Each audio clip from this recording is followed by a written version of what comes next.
அனைவருக்கும் வணக்கம். என்னோட பேர் சண்முகப்பிரியம். காலையில் நான் தான் கிளாஸ் எடுக்கிறேன். நீங்கள் எல்லாருமே அஸ்ட்ரோ என்கேவி அகாடமியில் உயர்நிலை ஜோதிடம் அப்படின்னு சொல்லக்கூடிய ஐயாவால் கண்டுபிடிக்கப்பட்ட அந்த என்கேவி சிஸ்டம் பெயரை வைத்து நம்மளால் எப்படி ஜோதிடம் சொல்ல முடியும் அப்படிங்கிறத படிச்சுட்டீங்க. இன்றைக்கி ஃபைனல் கிளாஸ் நேரடி வகுப்புக்கு வந்துருக்கீங்க. நம்ம இதுலேயே நம்ம 90% நம்ம கவர் பண்ணிட்டோம். பட் இன்றைக்கி நம்ம என்னென்னலாம் பார்க்க போகிறோம்னா, சோனி பிரசனம் பார்க்க போகிறோம், ஆதார் கார்டை வைத்து எப்படி பிரசனம் பார்க்க போகிறோம், ரூபாய் நோட்டை வைத்து எப்படி பிரசனம் பார்க்க போகிறோம் அப்படிங்கிறதெல்லாம் ஐயா தான் கண்டுபிடிச்சோம். சரிங்களா? ஸோ இது எல்லாத்தையும் நம்ம பார்க்க போகிறோம். அதே மாதிரி யாராவது ஒரு நபர் காணாமல் போனால் அதை எப்படி பார்க்கறது, ஒரு தொலைந்து ஒரு பொருள் போச்சுன்னா அதை எப்படி பிரசன்ன மார்க்கமாக பார்க்கறது,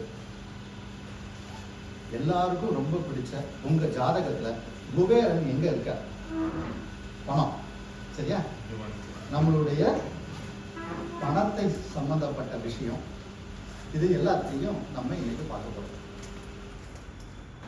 இதுல இப்போ புதிதாக ஆட்சி அமைக்கப்பட்டு முதல்வர் விஜய் அவரு முதல்வராக பொறுப்பேற்றிருக்கார். நமக்கு அந்த காலகட்டத்தில் நீங்கள் பார்த்தீங்கன்னா பல்வேறு விதமான கருத்துக்கள் இருந்தது. அவர் ஜெயிப்பாரா எப்படிங்கிற மாதிரியான ஜோதிட ரீதியாக பல கருத்துக்கள் பல இடங்களில் வந்தது. அதெல்லாம் இருக்கட்டும். இந்த ஓட்டு போட்டு முடிஞ்ச உடனே அவர் ஒரு கோயிலுக்கு போய் ஒரு சத்ரு சம்ஹாராக யாகம் பண்ணாரு.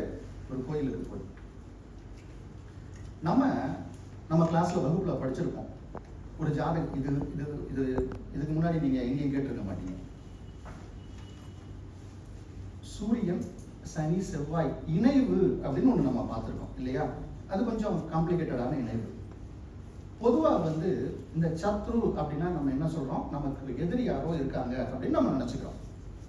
ஆனா ஜாதகத்துல 6ஆம் பாவம் எதை சொல்லுது? கடனையும் சொல்லுது, நோயையும் சொல்லுது இல்லையா? அப்ப உங்க உடம்புக்குள்ள ஒரு நோய் அது உடம்புக்கு அது சத்ரு, உடம்புக்கு அது சத்ரு. அப்ப 6ஆம் பாவம். இதனாலதான் கொரோனா காலத்துல ஐயா மாதவ பெருமாள் கோயிலில் ஒரு பெரிய யாகம் பண்ணாங்க. அப்போ ஒரு அரசியல் தலைவர்கள், இந்த மாதிரி ஒரு கட்சி நடத்தக்கூடியவர்கள், அவங்க எல்லாம் இந்த சத்ரு சம்ஹார ஹோமம் பண்றாங்க. எனக்கு பர்சனலா நான் கனடாவை சேர்ந்த ஒருத்தருக்கு, ஒரு எம்பசி சார்ந்தவர், அவர் அரசியல் வர்றதுக்காக ஒரு மிகப்பெரிய யாகம் ஒன்று திருச்செந்தூர்ல, அது ஒரு 7 வருஷத்துக்கு முன்னாடி பண்ணதுனால எனக்கு அதை பத்தின ஓரளவுக்கு எனக்கு தெரியும்.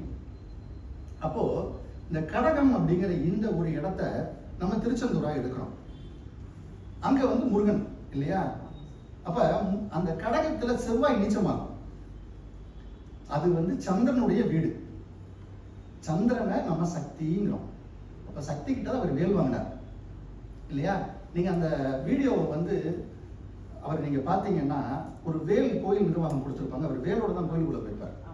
பாத்திருக்கீங்களா? அந்த காட்சி வந்துச்சு. அப்போ இந்த மாதிரியான ஒரு நிகழ்வுகள் ஒரு சத்ரு சம்ஹார ஹோமத்தை செய்யும் போது அவருக்கான வெற்றியை நம்ம மே 4ஆம் தேதி பார்த்தோம்னா, இப்போ இவர் பாத்தீங்கன்னா ஏற்கனவே இதற்கு முன்னாடி ஒரு ரெக்கார்டு என்னன்னா 33.52% எம்ஜிஆர் அவர் வாங்கியிருக்காரு. அவர் ரெக்கார்டை இவர் 34.92% இவர் வாங்கிட்டார். யாரு? விஜய் அவர். அப்போ இதோட ரிசல்ட் நம்ம மே 4ஆம் தேதி பார்த்தோம். மே 4ஆம் தேதி நம்ம பார்த்தோம்.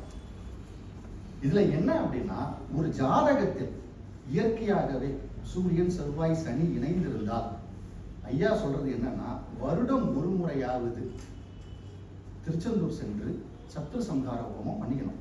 அங்க பிரகாரத்துல சத்ரு சம்ஹார மூர்த்தி அப்படின்னு ஒரு தெய்வம் இருக்கு. அங்க அந்த தெய்வத்துக்கு சங்கல்பம் பண்ணுவாங்க. இந்த ஹோமத்துக்கு என்னன்னா அதுக்குன்னு ஒரு திருசதி இருக்கு, அது செய்வாங்க. இதுல சுதர்சனருக்கு தனியா ஹோமம் அதுலயே வரும், அதுக்குள்ளே இன்க்ளூட் இருக்கும். அதுல நரசிம்மர் வருவாரு, அதுல ஆஞ்சநேயர் வருவார். அதனால அது ரொம்ப பவர்ஃபுல்லான ஒரு ஹோமம். இந்த ஹோமத்தை யாருக்கு ஜாதகத்தில் இந்த மாதிரி இணைவு இருக்கோ அவர்கள் வருடம் ஒரு முறை செய்துக்கலாம். எப்ப செய்யலாம்னு ஒரு கேள்வி வரும். அவங்க பிறந்த மாதம்னு ஒன்று இருக்கும் இல்லையா? நட்சத்திர மாசம் இருந்தால் சூரியன் மேஷத்துல இருப்பாங்க. அந்த பிறந்த மாதங்கள்ல இந்த கோயிலுக்கு சென்று இந்த ஹோமம் பண்ணிக்கிறது நல்லது. பொதுவாக இந்த மாதிரி அரசியல் தலைவர்கள் இவங்க எல்லாம் சில கோயில் போறாங்க. இந்த மாதிரி ஹோமங்கள்ல பெரிய அளவுல வெற்றி பெறுகிறாங்க. இதுக்கு ஏதாவது சம்பந்தம் இருக்கா அப்படின்னா இதுல புராணத்தோட ஒரு கதை எடுப்போம். மகாபாரதத்துல தர்மர் வந்து ஒரு யாகம் பண்றார், சரிங்களா? ராஜசுய யாகம்னு பேர் இருக்கு. ராஜசுய யாகம்னு பேர். இது ஒரு மிகப்பெரிய யாகம். 3 நாட்கள் குறைஞ்சது அது நடக்கும். அந்த யாகம் மிகப்பெரிய பொருள் செலவு ஏற்படும், மிகப்பெரிய சொல். அது என்னன்னா, அந்த யாகம் பண்ணும்போது இது வந்து மன்னர்களுக்கு வெற்றியை கொடுக்கும், நல்ல வளர்ச்சியை கொடுக்கும். அப்போ என்னன்னா, வரக்கூடியவர்கள் நிறைய பொருளை கொண்டு கொடுப்பாங்க. அவங்க நிறைய பேர் வந்து போகக்கூடியவர்களுக்கு பொருட்களை கொடுக்கணும். இந்த பொருள் தீர்ந்து போச்சுன்னா இந்த யாகம் நின்று போயிடும். அப்ப இதுக்கு யாராவது ஒரு கரெக்டான பர்சன் அந்த இடத்துல வந்து போய் நின்று உட்கார்ந்து அந்த நிதி நிலைமையெல்லாம் பார்க்கணும். ஒரு ஃபைனான்ஸ் பார்க்குறவங்க இருக்கிற மாதிரி, அக்கௌண்ட்ஸ் பார்க்குற மாதிரி. அப்ப கிருஷ்ணர்கிட்ட கேட்குறாங்க, இந்த மாதிரி சார் நம்மகிட்ட இருக்கக்கூடிய பொருளை சரியா டிவைட் பண்ணி கொடுக்கணும், யாரை போய் நம்ம தேர்ந்தெடுக்கலாம் அப்படின்னா, கிருஷ்ணர் என்ன பண்றாரு, துரியோதனனை போய் நீ உட்கார வச்சு அவங்க கணக்கு பார்க்குறீங்க. ஐயோ, நம்ம பண்ற யாகத்துக்கு துரியோதனனை தூக்கி உட்கார வச்சா என்ன கதியா இருக்கு அப்படின்னு எல்லாருக்கும் பயம் வந்தது. 3 நாள் யாகம் நடக்குது. துரியோதனன் அள்ளி தூக்கி கொடுக்குறான். காசு, பணம், வெள்ளி, நகை, நட்டு எல்லாத்தையும் தூக்கி கொடுக்குறான். 3 நாள் யாகம் பிரமாதம் முடிஞ்சிருச்சு. போய் உள்ள எவ்வளவு, ஏன்னா வந்த அமைச்சர் பல்வேறு அரசர்கள்லாம் வராங்க, அவங்களும் செல்வம் கொண்டாந்து கொடுக்குறாங்க. எடுத்து பார்த்தா கொடுத்ததுல பாதி அளவு மிச்சம் இருக்கு. இதே நான் பெரிய மாதிரினா, அப்போதான் சகாதேவனுக்கு இந்த ரகசியம் புரியுது. ஏன் வந்து இது வந்து கிருஷ்ண பரமாத்மா சொல்லியிருக்காரு எப்படி அப்படின்னு யோசிக்கும் போது, ஒரு ஜாதகத்துல 2ஆம் அதிபதி 11ஆம் இடத்தில் இருந்தால் அவர்களுக்கு தன ரேகை கையில ஓடுமா. அவங்களுக்கு செல்வ நிலையில மிகப்பெரிய உயர்வுக்கு அவங்க செல்வாங்க. இதே மாதிரியான ஒரு நிகழ்வு ராமாயண காலத்துல நடக்குது. ராமாயண காலத்துல ராவணன் வந்து அவன் மிகப்பெரிய செல்வந்தன். அவன் வந்து இதே மாதிரி ஒரு யாகம், இதே ராஜசுய யாகம் பண்றான்.